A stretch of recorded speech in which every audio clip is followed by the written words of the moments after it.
নমস্কার বন্ধুরা, the village cooking and ব্লগে আপনাদের সকলকে স্বাগত জানাচ্ছি। আজকে আমি নিয়ে এসেছি একটি চিকেনের রেসিপি। খুব সহজ এবং কম উপকরণে চিকেনটা রান্না হয়ে যাবে। তো চলুন রান্নাটা শুরু করা যাক। আমি এখানে নিয়ে নিয়েছি চিকেনটা অবশ্যই পরিষ্কার করে ধুয়ে নিয়েছি। এখানে আমি দিয়ে দিচ্ছি আদা রসুন এবং জিরে বাটা, সাথে আমি দিয়ে দিচ্ছি পেঁয়াজ কুচানোটা একটু বেশি পরিমাণে লাগবে। আর তার সাথে দিয়ে দিলাম কাঁচা লঙ্কা, দিয়ে দিচ্ছি লঙ্কার গুঁড়ো, হলুদ গুঁড়ো,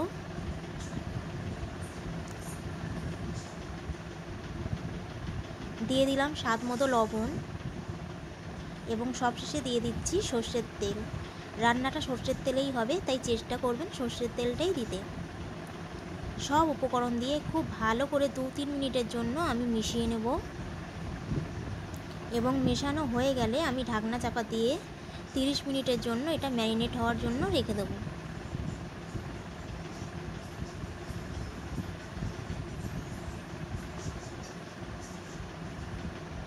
কড়াই আছে বসিয়ে দিয়েছি, দিয়ে দিলাম সর্ষের তেল। তেলটা গরম হয়ে গেলেই আমি ম্যারিনেট করা চিকেনটা দিয়ে দেব।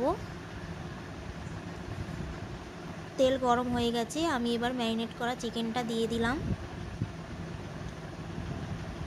চিকেনটা দিয়ে খুব ভালো করে কষাতে হবে এবং আঁচটা অবশ্যই কম রাখবেন। বেশ কিছুক্ষণ ভালোভাবে মেশানোর পর আমি এর ওপর থেকে দিয়ে দেবো গোল গোল করে কাটা টমেটো। যেহেতু চিকেনটায় কোনো জলে আমি ব্যবহার করব না, তাই এই টমেটো আর চিকেনের জল যা উঠবে তাতেই সেদ্ধ হয়ে যাবে। তো টমেটোগুলো দেওয়ার পর আমি ঢাকনা চাপা দিয়ে কিছুক্ষণ অপেক্ষা করব। অপেক্ষা করতে করতে এখানে বৃষ্টি এসে গেছে। দেখুন আমাদের চারপাশটা কেমন লাগে বৃষ্টি হলে। 10 মিনিট হয়ে গেছে, আমি ঢাকাটা খুলে দেখে নেব।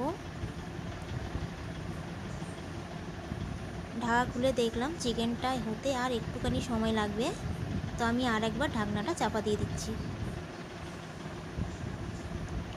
এবং সেদ্ধ হয়ে গেলে শুকিয়ে গেলে আমি নামিয়ে নিয়ে চলে আসছি।